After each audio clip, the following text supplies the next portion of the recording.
Shalom Bapak Ibu sekalian dalam Tuhan, pujakan nama Tuhan. Selamat pagi, selamat kita bertemu kembali dalam renungan pada saat pagi hari ini. Mari kita satu di dalam doa. Bapa, di dalam nama Tuhan Yesus kami mengucap syukur buat nafas kehidupan yang Kau berikan pagi ini Tuhan. Biarlah ya Tuhan, sebelum kami memulai aktivitas kami mau Tuhan untuk mendengarkan firman Tuhan, untuk kami boleh belajar Tuhan, supaya langkah kehidupan kami Tuhan boleh ditetapkan Tuhan, supaya kehidupan kami Tuhan boleh berkenan di hadapan Tuhan. Terima kasih Tuhan mengurapi hamba-Mu yang tidak ada apa-apanya ini Tuhan, mengurapi kami semuanya ya Tuhan, kuasai hati, pikiran, dan perasaan kami Tuhan. Di dalam nama Tuhan Yesus, haleluya, amin. Saudaraku dalam Tuhan, pujakan nama Tuhan. Pagi ini kita mau awali dengan kita berkata bahwa Tuhan baik, Tuhan sangat baik dalam kehidupan kita. Amin. Saya percaya bahwa hari demi hari yang kita lewati adalah hari-hari yang selalu ada di dalam tuntunan Tuhan, yaitu buat setiap saudara dan saya yang percaya dan kita yakin betul bahwa Tuhan kitalah yang memegang kendali kehidupan kita. Amin. Saudaraku dalam Tuhan, menyambung kepada renungan yang sebelumnya, yaitu saya ingin menuntaskan bagaimana kita belajar mengenai perasaan. Saudaraku dalam Tuhan, pikiran dan perasaan di dalam Kristus. Firman Tuhan terambil dalam Filipi 2 ayat yang kelima. Hendaklah kamu dalam hidupmu bersama menaruh pikiran dan perasaan yang terdapat juga di dalam Kristus Yesus. Amin. Saudaraku di dalam Tuhan, kita melihat, kita telah belajar banyak saudaraku dalam Tuhan lewat juga firman Tuhan yang sudah disampaikan oleh Bapak Gembala kita. Saudaraku dalam Tuhan, kalau kita melihat firman Tuhan ini, bahwa pikiran dan perasaan itu saling keterkaitan, saudaraku dalam Tuhan. Pikiran dan hati itu menjadi result, ya, menjadi apa yang menjadi keluarannya, gitu ya. Saudaraku dalam Tuhan, pikiran kita itu berbicara mengenai sebuah logika, ya, mengenai ilmu pengetahuan dan juga mengenai akal. Sedangkan perasaan itu adalah sebuah sensasi, efek daripada jiwa dan hati. Saudaraku dalam Tuhan, manusia mempunyai kedua hal ini. Manusia nggak ada yang cuma pikiran doang, ya. Tetapi manusia juga punya hati, dia punya perasaan, saudaraku dalam Tuhan. Maka lewat pikiran dan perasaan, lewat hati tersebut, setiap orang dia bisa mengambil sebuah tindakan, mengambil sebuah keputusan, dia mengambil sebuah langkah hidup.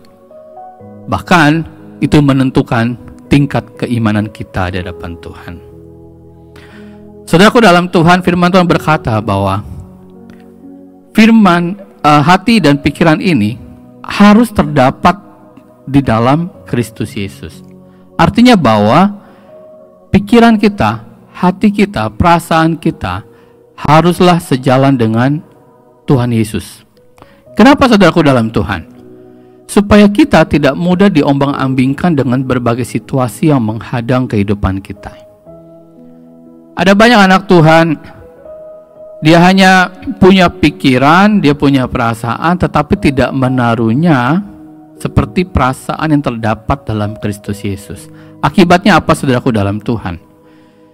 Ketika ada suatu masalah terjadi dalam kehidupannya, firman Tuhan sudah berkata bahwa janganlah kita takut, jangan kita bimbang. Tetapi karena kita tidak di dalam Tuhan, maka kita malah melakukan hal-hal yang berbalik daripada firman yang melekat dalam kehidupan kita itu. Yaitu malah kita memilih, kita khawatir, kita cemas, bahkan kita dihantui dengan sebuah rasa ketakutan. Nah, saudaraku dalam Tuhan, demikian juga kalau kita tidak menyertakan pikiran dan perasaan kita di dalam Tuhan, waktu lalu saya katakan bahwa maka akan banyak perpecahan dalam kehidupan ini. Mengapa rumah tangga bisa mudah pecah? Karena pikiran dan perasaannya tidak ditaruh di dalam Tuhan. Ada banyak anak Tuhan yang hubungannya tidak baik dengan orang tua. Kenapa? Karena dia tidak menaruh pikiran dan perasaan di dalam Tuhan. Ada banyak orang yang mudah untuk emosi, ada banyak orang yang mudah untuk melakukan hal-hal yang bodoh, bahkan hal-hal yang sangat tidak beretika ketika dia tidak menaruh pikiran dan perasaannya di dalam Tuhan. Saudaraku dalam Tuhan, pikiran dan perasaan ini juga yang di dalam Tuhan, ini juga penting buat semua jemaat Tuhan. Kenapa saudaraku dalam Tuhan?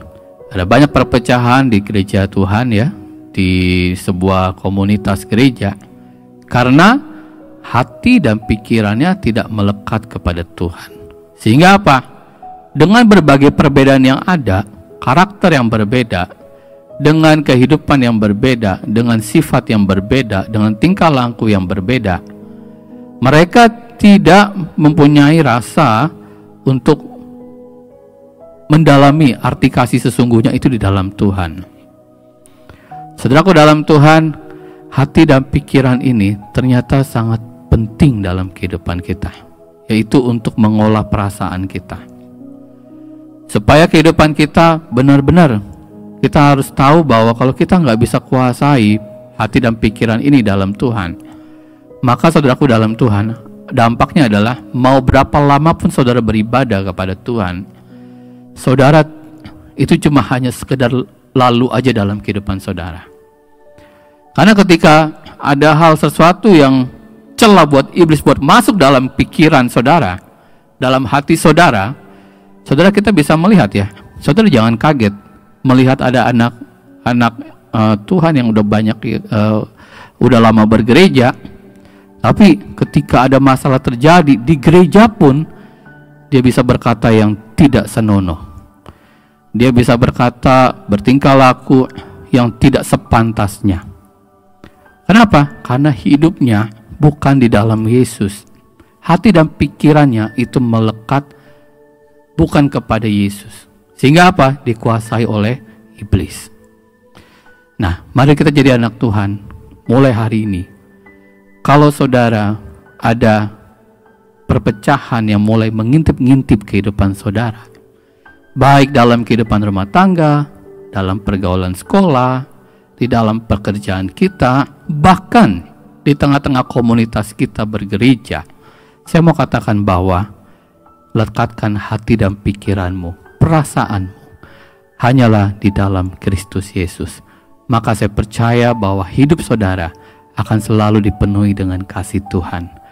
Ingat saudaraku dalam Tuhan, firman Tuhan hari ini dalam hari Minggu ini, kalau saudara hidup di dalam Tuhan, saudara harus mengasihi. Hati dan pikiran saudara harus selaras dengan Tuhan. Supaya apa? Supaya kita tidak dibilang sebagai pendusta. Amin. Pujakan nama Tuhan. Bila firman ini boleh menjadi kekuatan buat kita, mari kita berdoa. Bapa, di dalam nama Tuhan Yesus, kami mengucap syukur buat firman-Mu yang begitu indah Tuhan. Kami percaya Tuhan bahwa hati dan pikiran dan perasaan kami Tuhan haruslah sejalan di dalam Kristus Yesus, supaya kehidupan kami Tuhan tidak menjadi pemecah belah, tetapi kehidupan kami Tuhan dimanapun kami berada, kami mau menjadi berkat.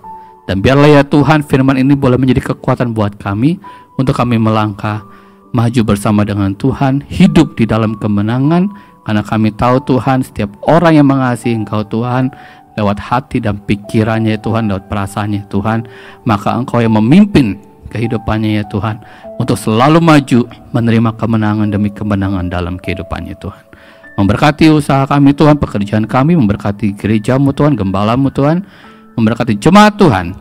Biarlah firman ini Tuhan juga boleh melekat dalam kehidupan kami, memberkati seluruh aspek kehidupan kami Tuhan. Di dalam nama Tuhan Yesus kami terima firman Tuhan. Haleluya. Amin. Tuhan Yesus memberkati. Selamat pagi.